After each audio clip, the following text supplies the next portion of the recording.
Section 1. You will hear a conversation between a man and a lady.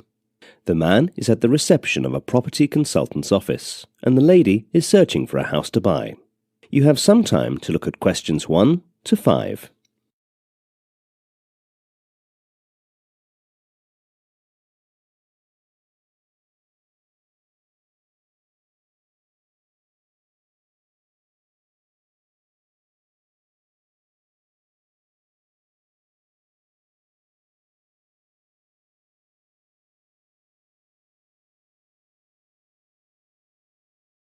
You will see that there is an example which has been done for you. The conversation relating to this will be played first. Good afternoon. Welcome to Dreamland Property Consultants. How can I help you? Hi, I'm Martha Knowles and I'm looking for a house in this city. Okay, I can help you. So tell me what kind of house you were looking for. The customer's name is Martha Knowles, which is written as an answer for the example. Now listen carefully and answer questions 1 to 5. Good afternoon. Welcome to Dreamland Property Consultants. How can I help you? Hi, I'm Martha Knowles and I'm looking for a house in this city. Okay, I can help you. So tell me what kind of house you were looking for. Actually, my preference is for a studio. Otherwise, I can go for 2 bedrooms flat. Okay, we have several options. So do you want to buy or rent? I am more interested in buying. And do you have any location in mind? I would prefer a quiet place, not a chaos. It won't be easy, but still we have some good options. And what is your budget? Somewhere between $20,000 to $50,000 annually, but not more than that. Okay, and how soon do you want the house? Soon enough, because my office is nearby, so it will be convenient for me. Can you wait till the new month starts? Oh, that will take about 15 days more. Yeah. So, do you want to visit the house? Oh, yes, sure. So, let's see the studio apartment first. Actually, I was thinking if you could show me the slides of the houses. Yeah, why not? Here you go. Slides are good, and what about the parking area? Some have and some don't have a parking area. Now look at questions 6 to 10.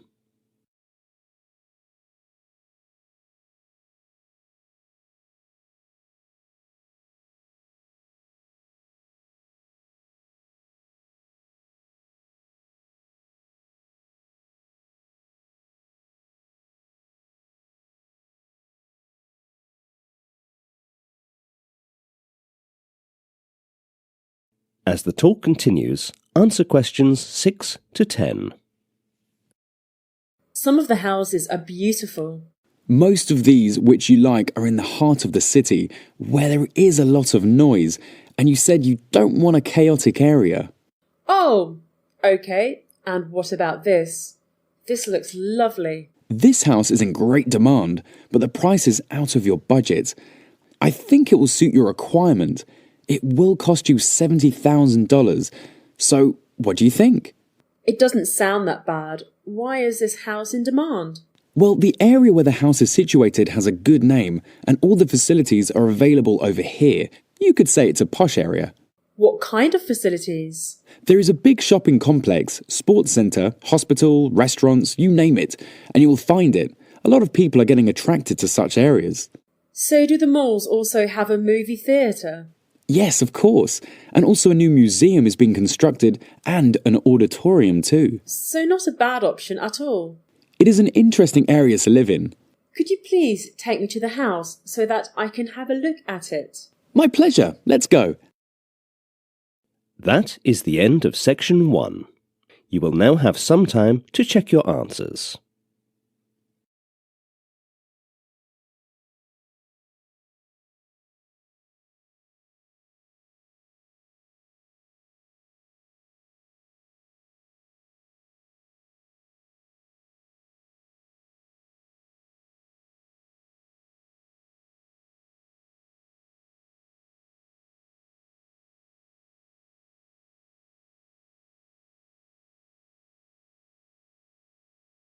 Now turn to section 2. Section 2. You are going to hear a radio talk in which the presenter is talking about the extinction threat to monkeys and other primates due to habitat loss and hunting. First look at questions 11 to 17.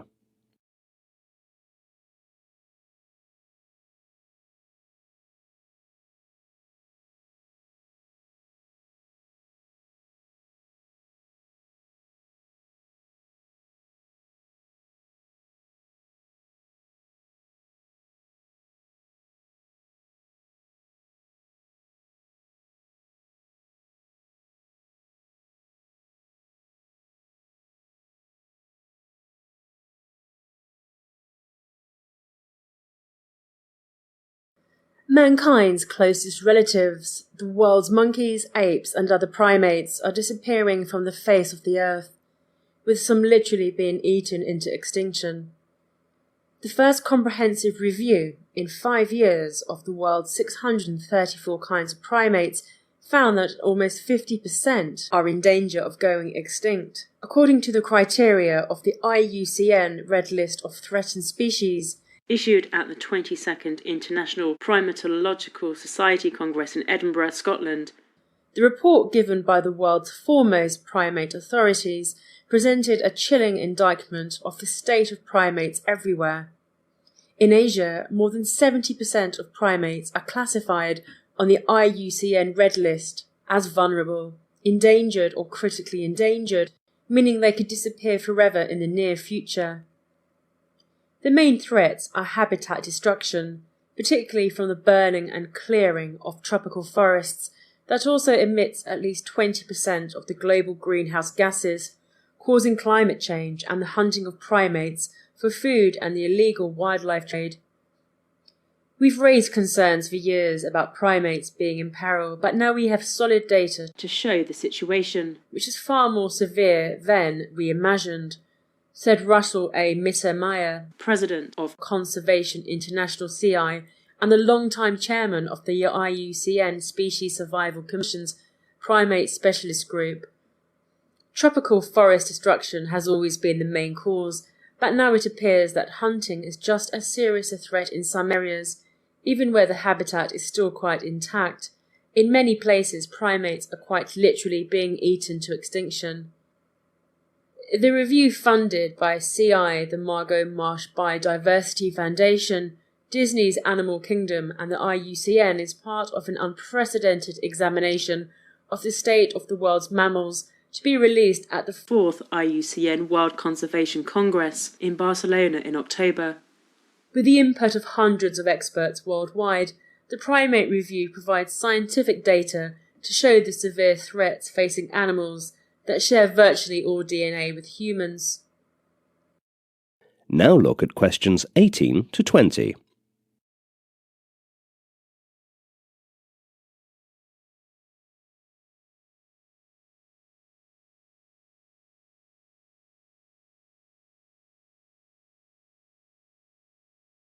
As the talk continues, answer questions 18 to 20.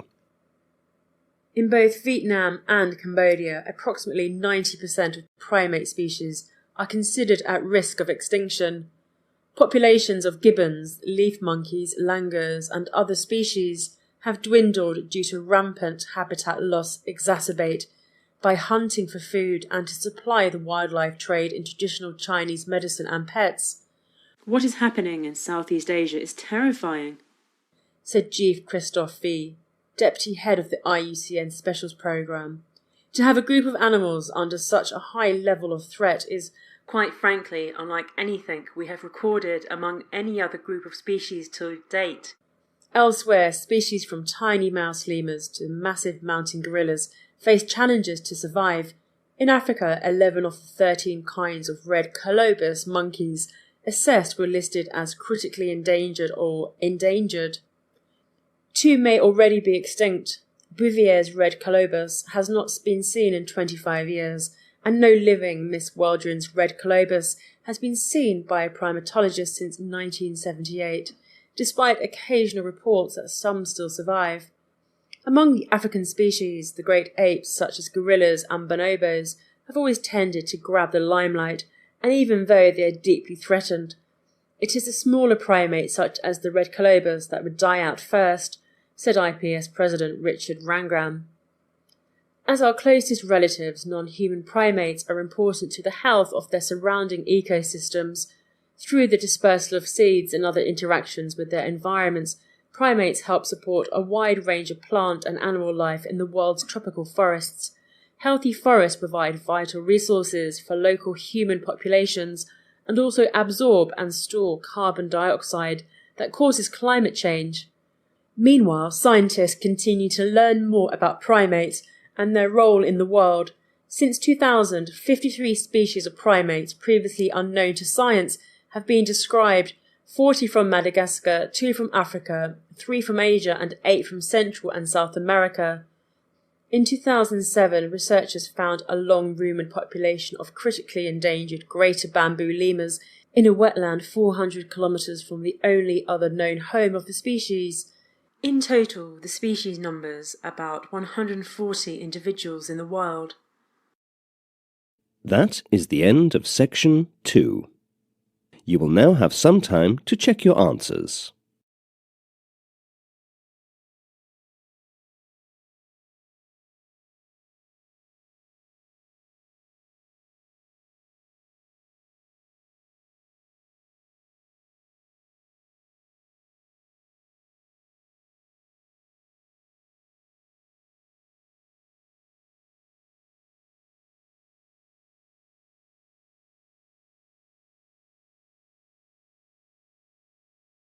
Now turn to section 3.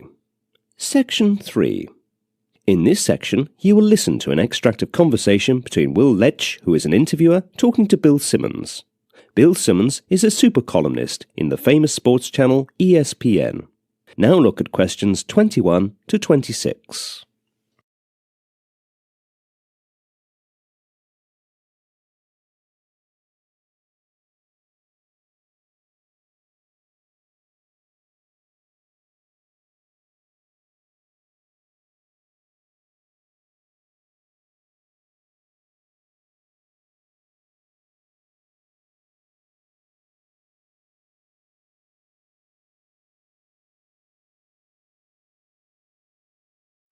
Not many people realise that game, the 30 for 30, was originally your idea.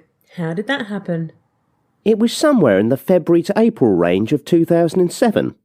I'd agreed to terms with ESPN in January 2007, and part of the contract was that I was going to get a lot more involved in the television side, in terms of creating programmes and coming up with ideas for shows. I didn't understand why we had conceded the documentary territory to HBO. We were still making a ton of documentaries, but we were almost making too many. And they were on too many different channels, and there was no way for our viewers to differentiate between what was really good and what was a run-of-the-mill sports century or whatever. So basically, I came up with this idea. I knew our anniversary was coming. It was 30 years in 2009, September. So that made me think, we love celebrating anniversaries. We love pointing the finger at ourselves, getting excited, as that was good. It basically kind of evolved from there. 30 for 30 co-producer Connor Shell took the idea and ran with it, with the indie film model, basically having 30 films made by filmmakers. So we started meeting and making lists. Who do we want to be on it, what topics do we want to hit, and so on. This is kind of beauty of that division that people are working on ideas all the time, but because of the realities of ESPN and the realities of where television is going, a lot of those ideas don't get made. I think over the last 5 or 6 years, ESPN kind of realised, maybe we're better off showing games. Maybe we're better off not making movies. Maybe we're better off not doing Playmakers. So I really didn't think it was going to happen. I thought for sure the plug was going to get pulled. But the guy who runs ESPN, John Skipper, for whatever reason, this just became really important to him. And I think he considers this part of his legacy someday, that this happened on his watch. Every time it seemed like it was going to die, it didn't. Now look at questions 27 to 30.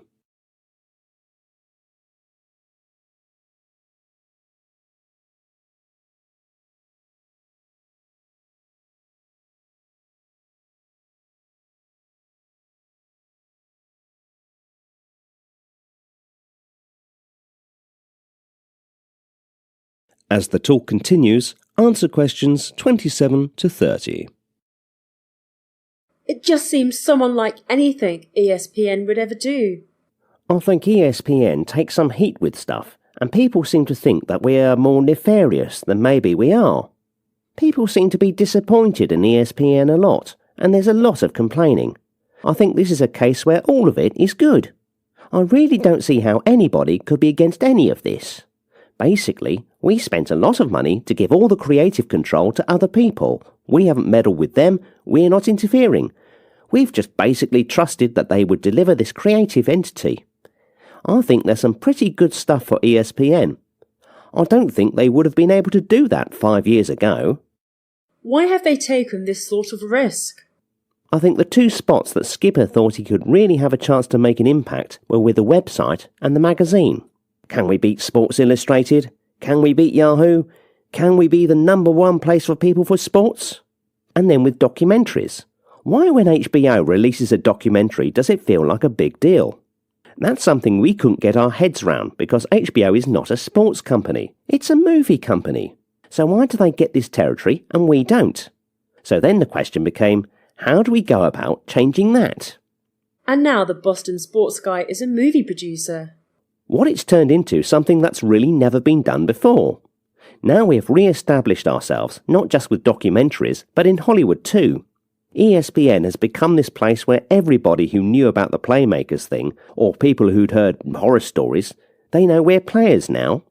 We've made so many contacts now that whatever kind of projects we want to do next, I think we've legitimised ESPN, and maybe I guess me and Connor as well. We've shown some of the other people that have worked on this project that this can happen. ESPN did this. It spent the money. It's going to promote the living hell out of it. And I think we have a lot more leeway in Hollywood now that we didn't have 3 years ago. That is the end of section 3. You will now have some time to check your answers.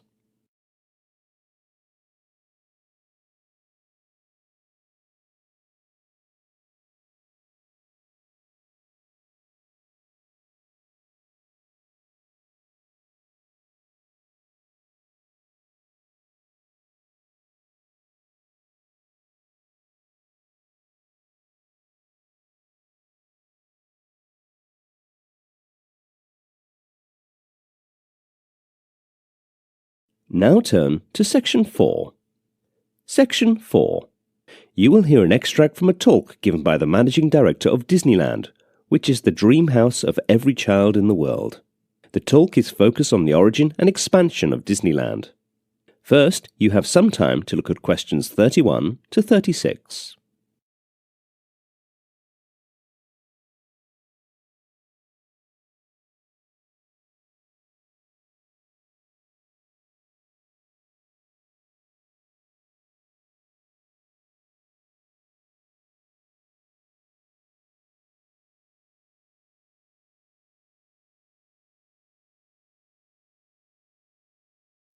Now listen carefully and answer questions 31 to 36.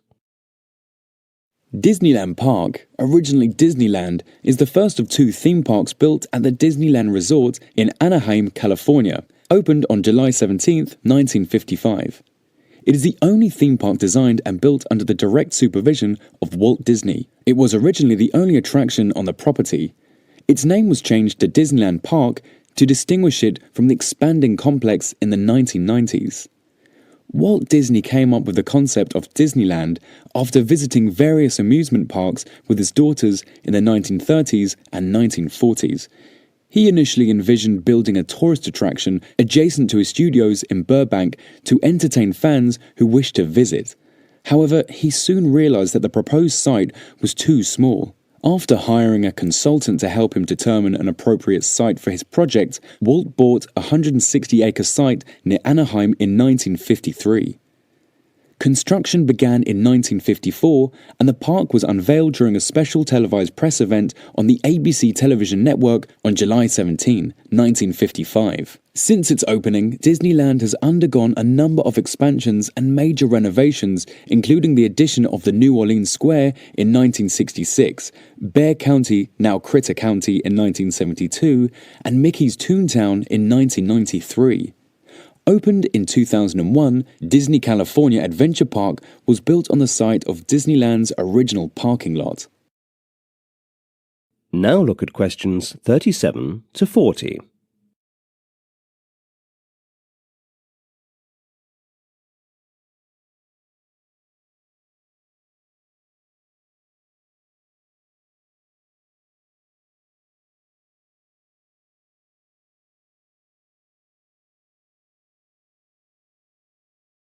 Now listen to the second half of the recording and answer questions 37 to 40. Disneyland has a larger cumulative attendance than any other theme park in the world, with over 650 million guests since it opened. In 2013, the park hosted approximately 16.2 million guests, making it the third most visited park in the world in that calendar year. According to a March 2005 Disney Company report, 65,700 jobs are supported by the Disneyland Resort, including about 20,000 direct Disney employees and 3,800 third-party employees that is an independent contractor of their employees. Disneyland Park consists of 8 themed lands and a number of concealed backstage areas and occupies approximately 85 acres. The park opened with Main Street. USA Adventureland, Frontierland, Fantasialand, and Tomorrowland in 1957, Holidayland opened to the public with 9 acres recreation area, including a circus and baseball diamond, but was closed in late 1961. It is often referred to as the Lost Land of Disneyland. Throughout the park are hidden Mickeys, representations of Mickey Mouse heads inserted subtly into the design of attractions, and environmental decor. An elevated beam supports the 3 feet narrow gauge Disneyland Railroad that circumnavigates the park. That is the end of section 4. Now you have some time to check your answers.